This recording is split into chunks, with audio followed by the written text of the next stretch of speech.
सुप्रजा रामपूर्वा सन्ध्या प्रवर्तते उत्तिष्ठ नरशार्दूला कर्तव्यं दैवमाह्निकम्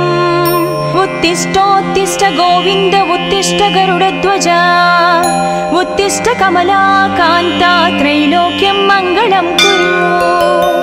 मातः समस्त जगतां मधुकैटभारे वक्षो विहारिणि मनोहर दिव्यमूर्ते श्री स्वामी निश्रित जनप्रिय दानशीले श्री वेंकटेश दयते तव सुप्रभातम् तव सुप्रभातमरविन्दलोचने भवतु प्रसन्न मुख चन्द्रमण्डले विधिशङ्करेन्द्रवनिताभिरर्चिते वृषशैलनाद दयते दयानिधे अत्र्यादि सप्त ऋषयः समुपास्य सन्ध्याम् आकाश सिन्धु कमलानि मनोहराणि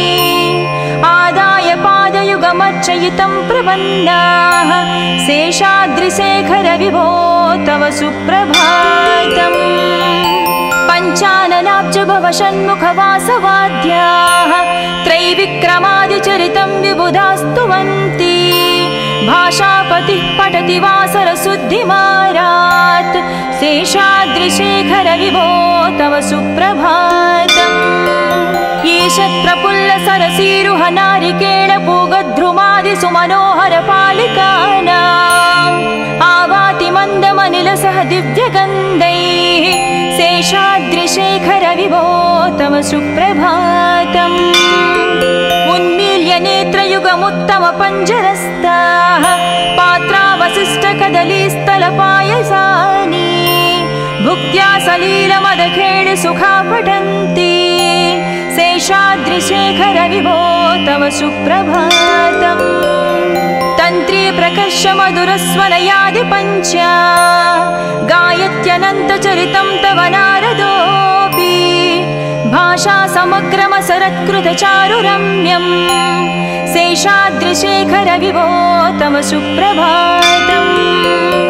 भृङ्गावळी च मकरन्दरसानुविद्ध जङ्कारगीतनिनदैः सह सेवनाय निर्यात्युपान्त सरसी कमलोदरेभ्यः शेषाद्रिशेखर विभो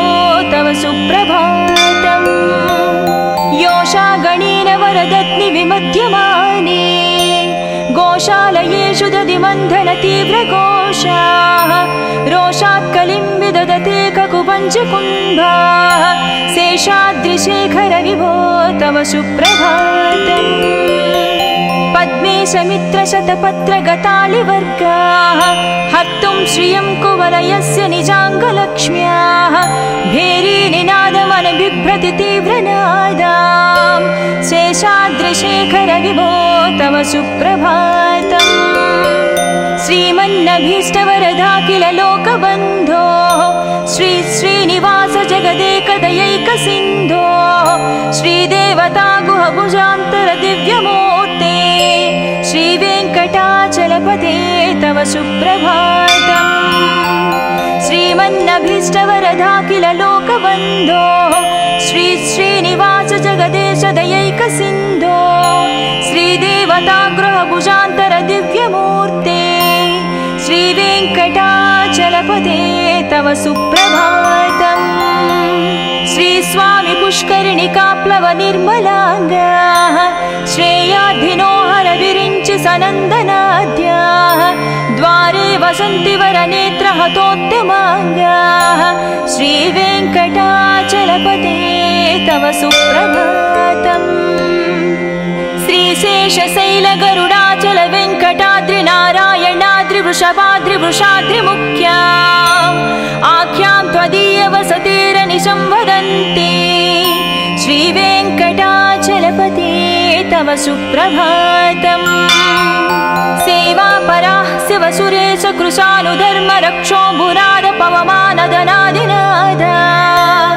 बद्धाञ्जलि प्रविलसन्निध शीर्षदेश श्रीवेङ्कटाचलपते तव सुप्रभातम् दाटीषु ते विहगराज मृगाधिराज नागाधिराज गजराज हयाधिराज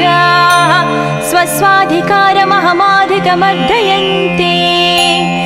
श्रीवेङ्कटाचलपते तव सुप्रभातम् सूर्येन्दुभौमबुधवाक्पति काव्यसौरि सद्भानुकेतु दिवि सत्परिसत्प्रधानाः त्वद्वासदापचरमावधिदासदासाः श्रीवेङ्कटाचलपते तव सुप्रभातम् तत्पादधूलिभरितस्फुरितोत्तमाङ्गा स्वर्गापवर्गनिरपेक्षनिजान्तरङ्गा कल्पागमाकलनया कुलताङ्गभन्ते श्रीवेङ्कटाचलपते तव सुप्रभातम् त्वद्गोपुराग्रशिखराणि निरीक्षमाणाः स्वर्गापवर्गपदवीं परमां श्रयन्तः मर्त्या मनुष्यभुवने मतिमाश्रयन्ते श्रीवेङ्कटाचलपते तव सुप्रभातम् श्रीभूमिनायकदयादिगुणामृताभे देवादिदेव जगदेश शरण्यमूर्ते श्रीमन्ननन्तगरुडाधिभिरर्चिताङ्घ्रे श्रीवेङ्कटाचलपते तव सुप्रभातम् श्रीपद्मनाभपुरुषोत्तम वासुदेव वैकुण्ठमाधव जनार्दन चक्रपाणि श्रीवत्सचिह्नशरणागत पारिजात श्रीवेङ्कटाचलपते तव सुप्रभातम् कन्दर्पदर्पहर सुन्दर दिव्यमूर्ते कान्ताकुचाम्बुरुह कुट्मललोलदृष्टे कल्याण निर्मल गुणाकर दिव्यकीर्ते श्रीवेङ्कटाचलपते तव सुप्रभातम् मीनाकृते कमठकोल नृसिंहवर्णिन् स्वामिन् परस्वर तपोधर रामचन्द्र शेषांस राम यदुनन्दन कल्किरूप श्रीवेङ्कटाचलपते तव सुप्रभातम् येलालवङ्घगनसार सुगन्धितीर्थम् दिव्यं वियत्सरितु हेमघटेषु पूर्णम् धृत्वाद्धवैदिकशिखामणयः प्रहृष्टाः तिष्ठन्ति वेङ्कटपते तव सुप्रभातम् भास्वानुदीति विकचाविसरोरुहाणि सम्पूरयन्ति निनदैककुबो विहङ्गाः श्रीवैष्णवाः सतमर्धितमङ्गलास्ते धामाश्रयन्ति तव वेङ्कट सुप्रभातम् ब्रह्मादयास्सुरवरास्सु महर्षयस्ते सन्तः सनन्दनमुखास्त्वदयोगिवर्याः धामान्तिके तव हि मङ्गलवस्तुहस्ताः श्रीवेङ्कटाचलपते तव सुप्रभातम् लक्ष्मीनिवास निरवद्य गुणैकसिन्धो संसारसागर समुत्तरणैकसेतो वेदान्तवेद्य निजवैभव भक्तभोग्या श्रीवेङ्कटाचलपते तव सुप्रभातम् लक्ष्मीनिवास निरवद्य गुणैकसिन्धो संसारसागर समुत्तरणैकसेतो वेदान्तवेद्य निजवैभव भक्तभोग्या श्रीवेङ्कटाचलपते तव सुप्रभातम् इत्थं वृषाचलपतेरिह सुप्रभातम् ये मानवः प्रतिदिनं पठितुं प्रवृत्ताः तेषां प्रभातसमये स्मृतिरङ्गभाजां प्रज्ञां परार्धसुलभां परमां प्रसूते इत्थं वृषाचलपतेरिह सुप्रभातम् ये मानवः प्रतिदिनं पठितुं प्रवृत्ताः तेषां प्रभातसमये स्मृतिरङ्गभाजां प्रज्ञां परार्धसुलभां परमां प्रसूते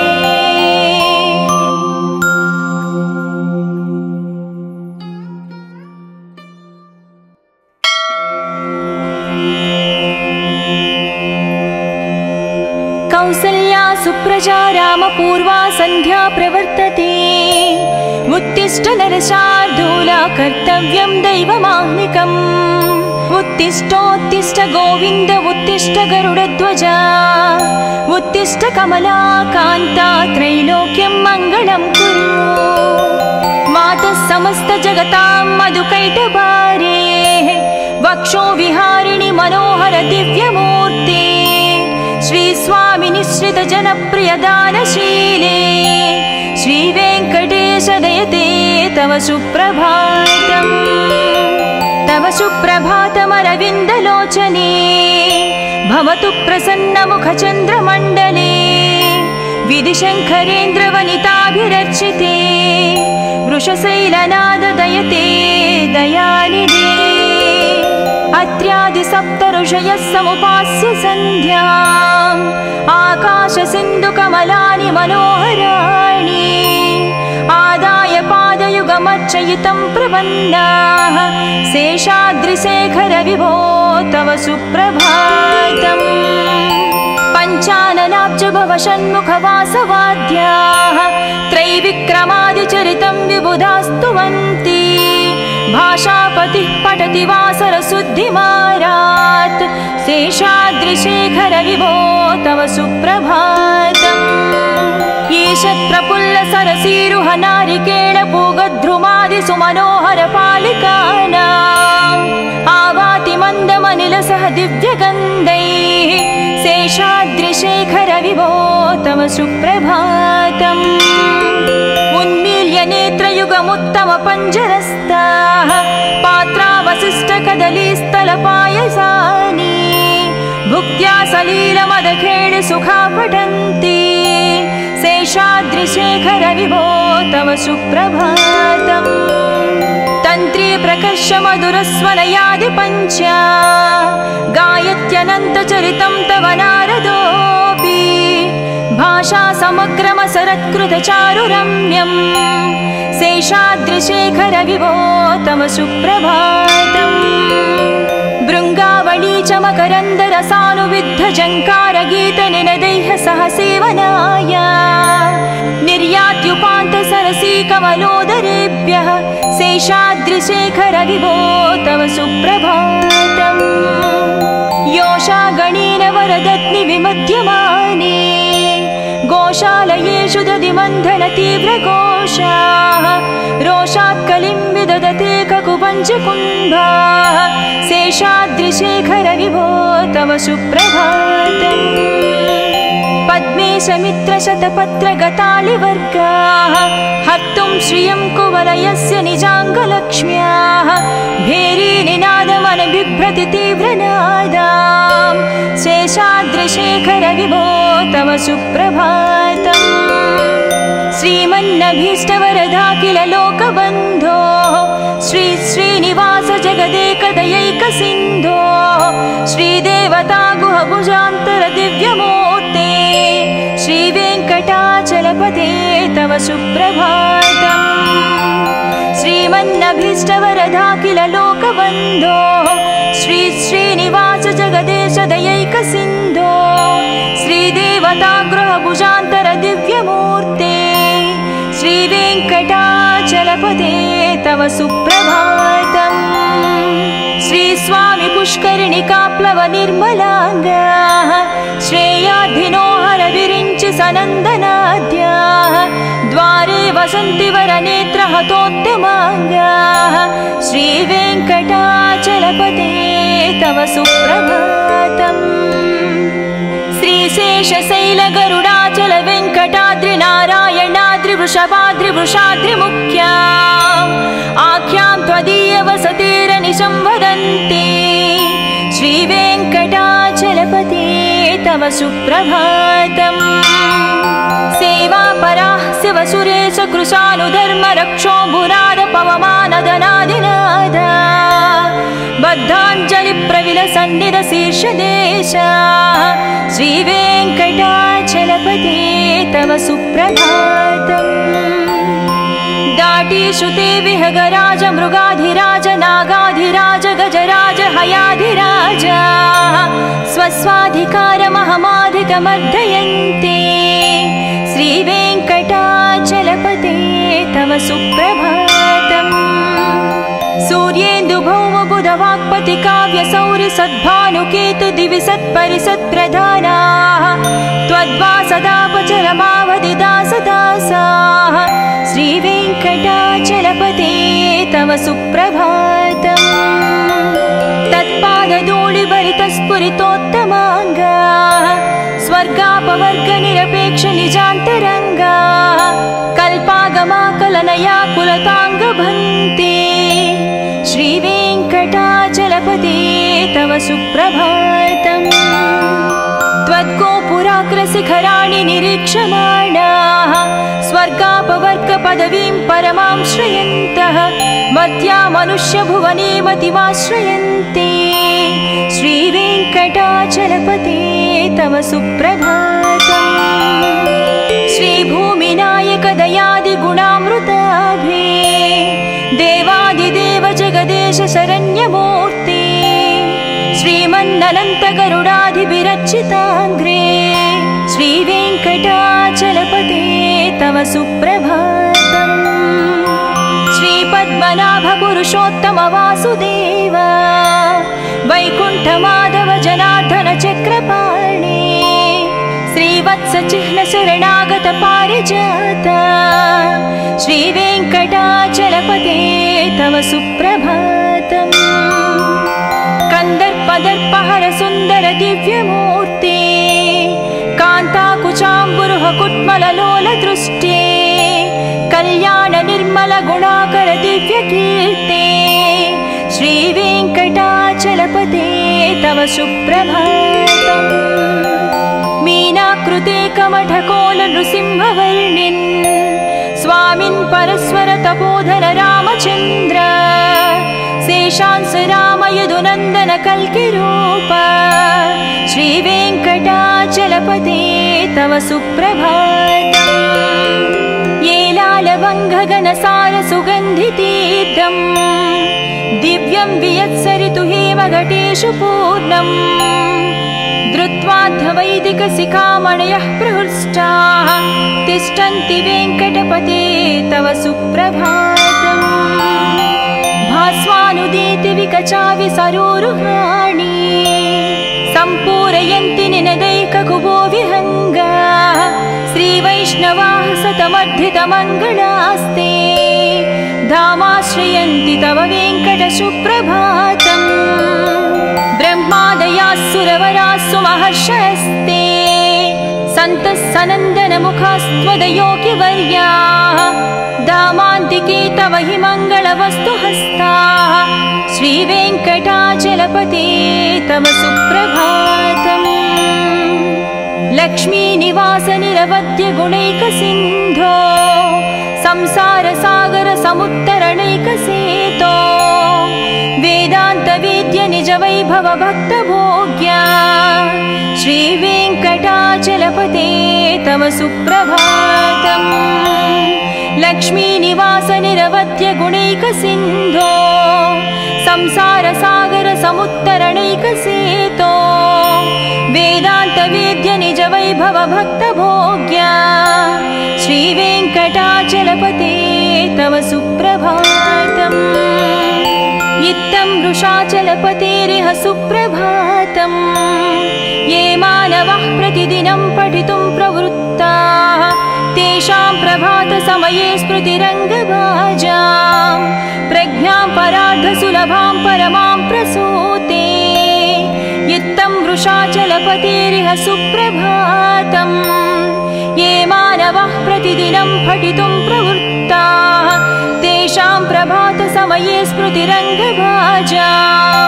प्रज्ञां परार्धसुलभां परमां प्रसूते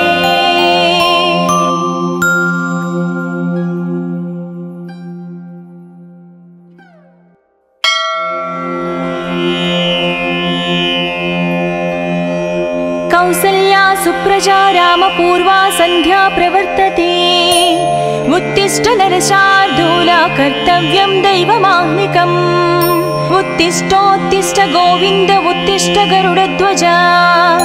उत्तिष्ठ कमला कान्ता त्रैलोक्यं मङ्गलं कुरु मातः समस्त जगतां मधुकैटभारे वक्षो विहारिणि मनोहर दिव्यमूर्ते श्री स्वामी निश्रित जनप्रिय दानशीले श्रीवेङ्कटेश दयते तव सुप्रभातम् तव सुप्रभातमरविन्दलोचने भवतु प्रसन्नमुखचन्द्रमण्डले विधिशङ्करेन्द्रवनिताभिरर्चिते वृषशैलनाददयते दयानिधे अत्र्यादिसप्तऋषयः समुपास्य सन्ध्याम् आकाशसिन्धुकमलानि मनोहराणि आदाय पादयुगमर्चयितं प्रपन्नाः शेषाद्रिशेखर विभो तव सुप्रभातम् पञ्चाननाब्ज भव षण्मुखवासवाद्याः त्रैविक्रमादिचरितं विबुधास्तुवन्ति भाषापतिः पठति वासरशुद्धिमारात् शेषाद्रिशेखर विभो तव सुप्रभातम् ईशत्प्रफुल्लसरसीरुह नारिकेळपूगद्रुमादिसुमनोहरपालिकानाम् आवाति मन्दमनिलसह दिव्यगन्धैः शेषाद्रिशेखर विभो तव सुप्रभातम् उन्मील्य नेत्रयुगमुत्तमपञ्जरस्ताः पात्रावशिष्टकदलीस्थलपायसानि भुक्त्या सलीलमदखेळ सुखा पठन्ति शेषाद्रिशेखर विभो तव सुप्रभातम् तन्त्री प्रकर्ष मधुरस्वनयादिपञ्चा गायत्यनन्तचरितं तव नारदोऽपि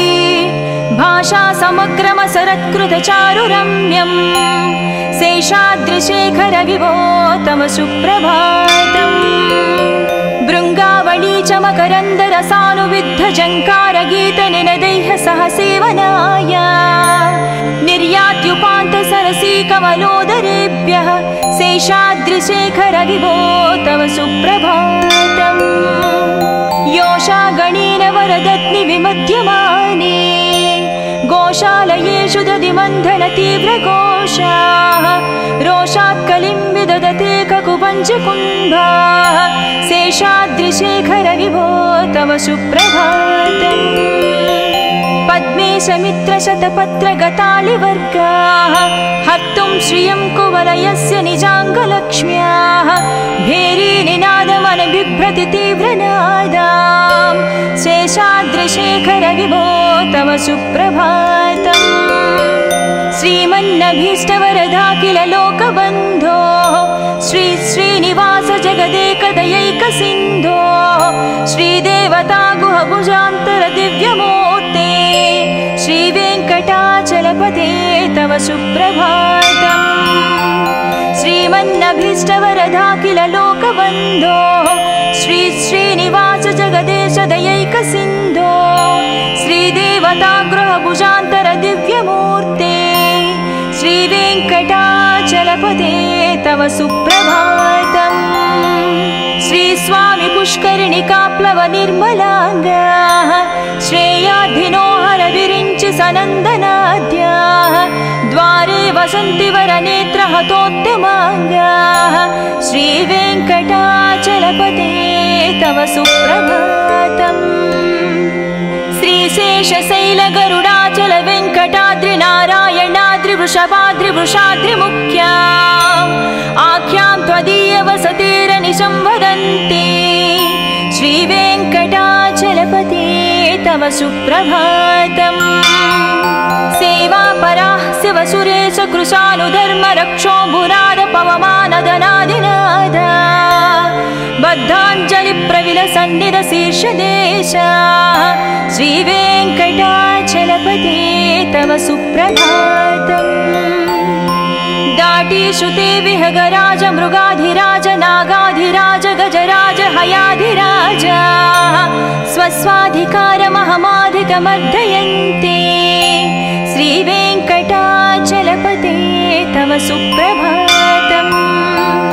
सूर्येन्दुभौमबुधवाक्पति काव्यसौरि सद्भानुकेतु दिवि सत्परिसत्प्रधानाः त्वद्वासदापचरमावधिदासदासाः श्रीवेङ्कटाचलपते तव सुप्रभातम् तत्पादधूलिभरितस्फुरितोत्तमाङ्गाः स्वर्गापवर्ग निरपेक्ष निजान्तरङ्गा कल्पागमाकलनया कुलताङ्गभन्ते श्रीवेङ्कटाचलपते तव सुप्रभातम् त्वद्गोपुराग्रशिखराणि निरीक्षमाणाः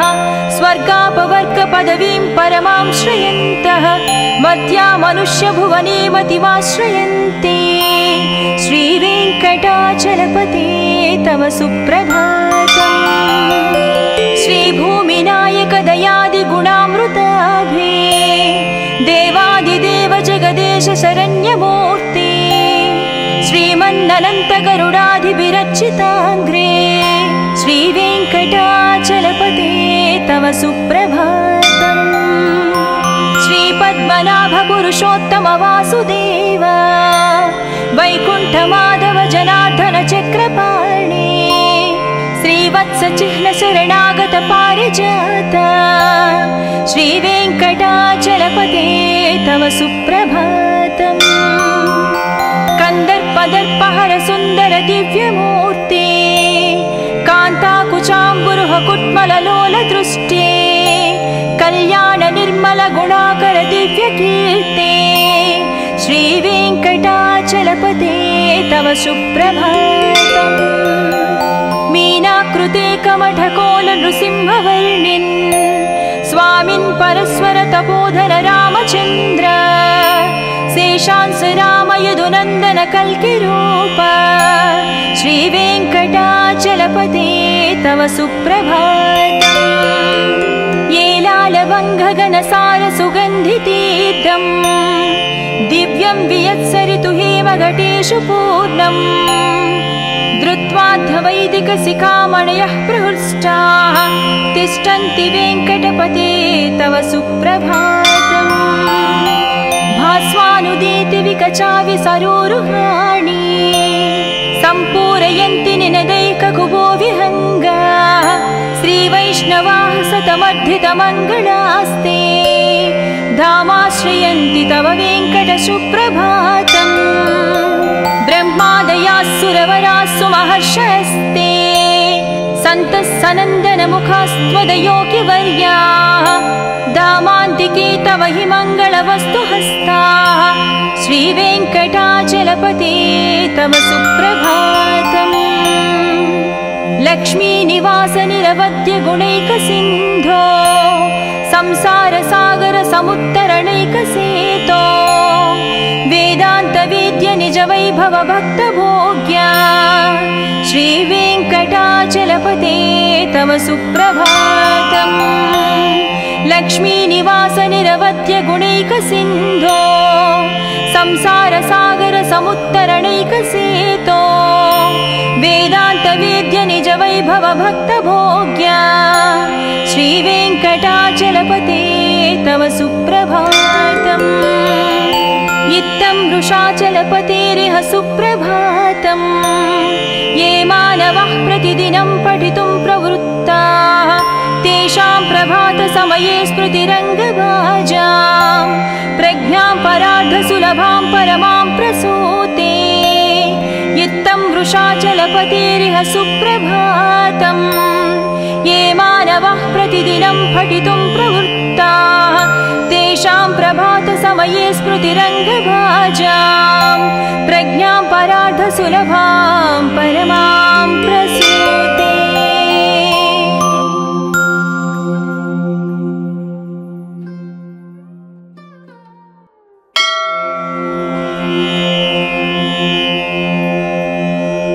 कौसल्या सुप्रजा रामपूर्वा सन्ध्या प्रवर्तते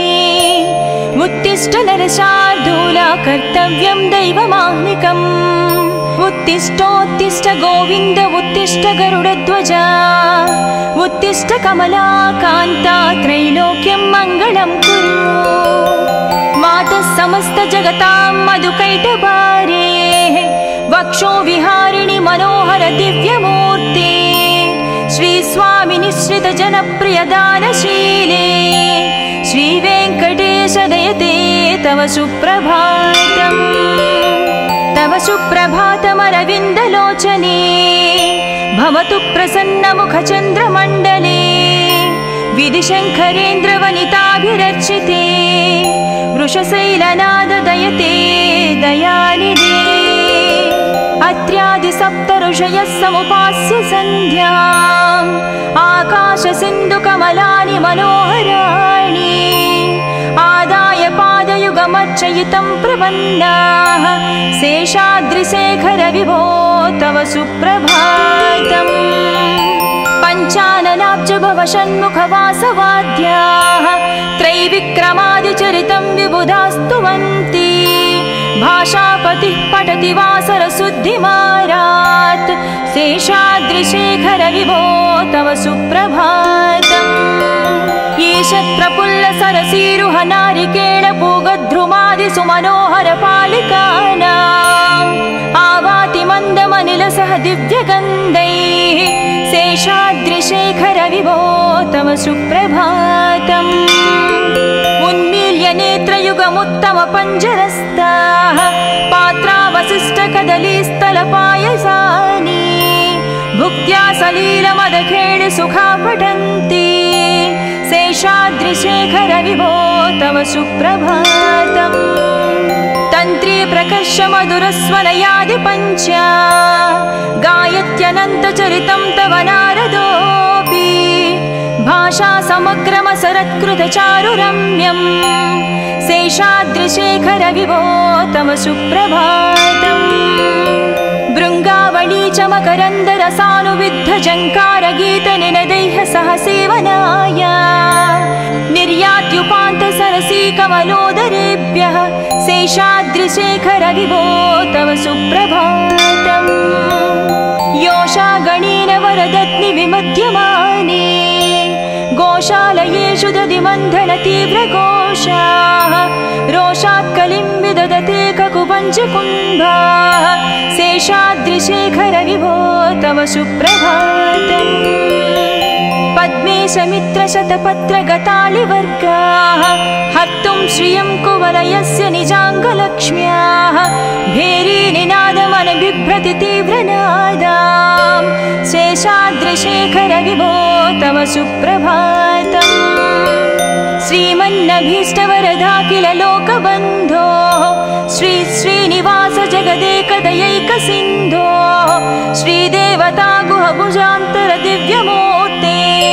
श्रीवेङ्कटाचलपते तव सुप्रभातम् श्रीमन्नभीष्टवरदाखिल लोकबन्धो श्री श्रीनिवास जगदेशदयैकसिन्धो श्रीदेवता गृहभुजान्तर दिव्यमूर्ते श्रीवेङ्कटाचलपते तव सुप्रभातम् श्रीस्वामि पुष्करिणिकाप्लव निर्मलाङ्गाः श्रेयाद्धिनोहर विरिञ्चि सनन्दनाद्याः द्वारे वसन्ति वरनेत्रहतोत्तमाङ्गाः श्रीवेङ्कटाचलपते तव सुप्रभातम् श्रीशेषशैलगरुडाचल वेङ्कटाद्रिनारायणाद्रिवृषभाद्रिवृषाद्रिमुख्या आख्यां त्वदीयवसतेरनिशं वदन्ति श्रीवेङ्कटाचलपते तव सुप्रभातम् सेवापराः शिवसुरेश कृशानुधर्मरक्षोऽम्बुनाद पवमानदनादिनादा बद्धाञ्जलिप्रविलसन्निधशीर्षदेशा श्रीवेङ्कटाचलपते तव सुप्रभातम् दाटीश्रुते विहगराज मृगाधिराज नागाधिराज गजराज हयाधिराज स्वस्वाधिकारमहमाधिकमर्दयन्ते श्रीवेङ्कटाचलपते तव सुप्रभातम् सूर्येन्दुभौमबुधवाक्पति काव्यसौरि सद्भानुकेतु दिवि सत्परिसत्प्रधानाः त्वद्वासदापचरमावधिदासदासाः श्रीवेङ्कटाचलपते तव सुप्रभातम् तत्पादधूलिभरितस्फुरितोत्तमाङ्गाः स्वर्गापवर्गनिरपेक्षनिजान्तरङ्गाः कल्पागमाकलनया कुलताङ्गभन्ते श्रीवेङ्कटाचलपते तव सुप्रभातम् त्वद्गोपुराग्रशिखराणि निरीक्षमाण पदवीं परमां श्रयन्तः मर्त्या मनुष्यभुवने मतिमाश्रयन्ते श्रीवेङ्कटाचलपते तव सुप्रभातम्। श्रीभूमिनायक दयादिगुणामृताभे देवादिदेव जगदेश शरण्यमूर्ते श्रीमन्ननन्त गरुडाधिविरचिताग्रे श्रीवेङ्कटाचलपते तव सुप्रभातम्। श्रीपद्मनाभ पुरुषोत्तम वासुदेव वैकुण्ठमाधव जनार्दन चक्रपाणे श्रीवत्स चिह्न शरणागत पारिजात श्रीवेङ्कटाचलपते तव सुप्रभातम्। कन्दर्पदर्पहर सुन्दर दिव्यमूर्ते कान्ताकुचाम्बुरुह कुट्मललोल दृष्टे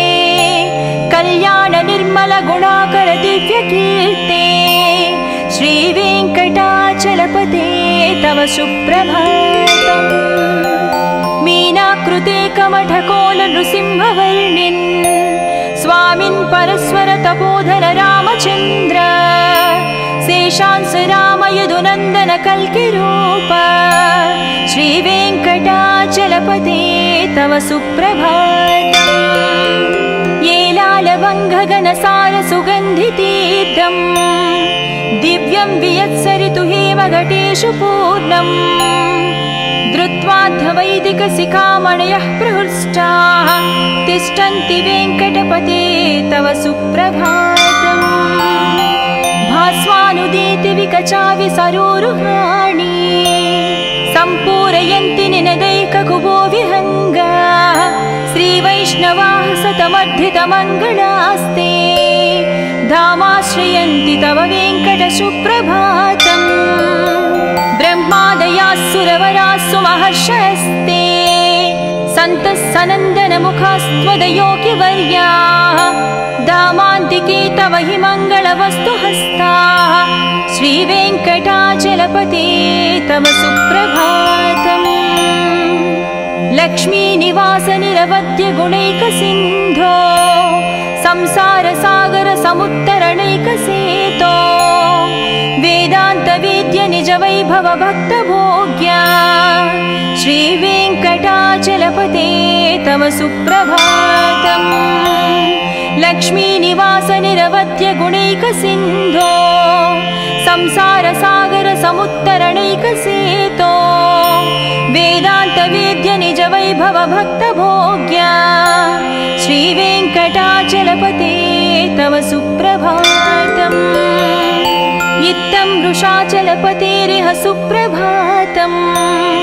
ये मानवः प्रतिदिनं पठितुं प्रवृत्ताः तेषां प्रभातसमये स्मृतिरङ्गभाजां प्रज्ञां परार्धसुलभां परमां प्रसूते